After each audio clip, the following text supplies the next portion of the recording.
Salut à tous, nouveau concept, alors bienvenue dans Easter Egg, l'émission des références cachées, de la subtilité cinématographique et qui dure moins de temps qu'il n'en faut pour faire un œuf poché. Si je vous dis Wes Craven, vous allez me dire Freddy, Scream ou encore La Colline à des yeux. Et si je vous dis Sam Raimi, vous allez sans doute me dire Spider-Man et peut-être même Evil Dead. Et là je vous dirais que vous êtes mes bonnes petites têtes d'œuf. Mais saviez-vous qu'il existe un lien qui unit ces deux réalisateurs disséminés tout au long de leur carrière ? Tout commence en 1977 dans La Colline à des yeux. Wes Craven met une affiche déchirée des Dents de la Mer dans son film. Le message est clair, son film se veut bien plus effrayant que celui de Spielberg. Du coup, en 1981, Sam Raimi rentre dans la danse et répond à Craven dans Evil Dead. Il met à son tour un bout d'affiche de La Colline à des yeux dans son film, pile au moment où les héros découvrent le Necronomicon. Il répond donc au jeu du « Mon film fait plus peur que le tien ».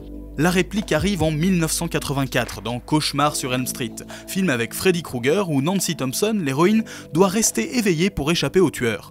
Le film qu'elle choisit pour la distraire n'est autre qu'Evil Dead, dont un morceau passe à la télé. Mais elle s'ennuie tellement qu'elle finit par éteindre la télé et s'endormir. Là, t'as été dur, Wes.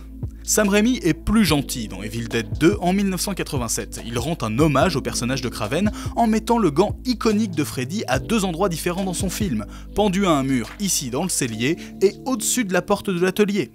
En 1996 dans Scream, nouvelle réponse de Wes Craven. Randy, le héros et ses amis font une soirée spéciale film d'horreur. Ils choisissent ensemble quel film voir et après avoir évoqué Evil Dead, ils visionnent finalement Halloween de John Carpenter, le trouvant, petite pique au passage, plus effrayant.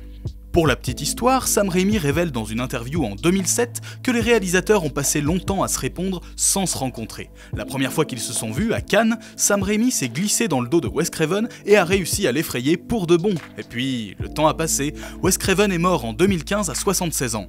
Alors, tout pourrait s'arrêter là. Mais il n'en est rien, car en 2016, Sam Raimi réalise la série Ash vs Evil Dead. Dans l'épisode final de la première saison, le héros revient dans la cabane d'origine des films Evil Dead, et le gant de Freddy est toujours présent, au même endroit dans le cellier. De même, dans la saison 2, le héros voyage dans le temps jusqu'en 1982.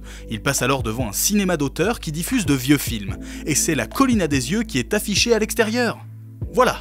Maintenant, vous savez comment une simple blague de réalisateur s'est transformée en rivalité amicale jusqu'à devenir un hommage au maître de l'horreur parti trop tôt. J'espère que cet épisode vous aura plu, on se retrouve très vite pour d'autres secrets et anecdotes. En attendant, n'oubliez pas de nourrir l'œuf, abonnez-vous et likez la vidéo. Salut!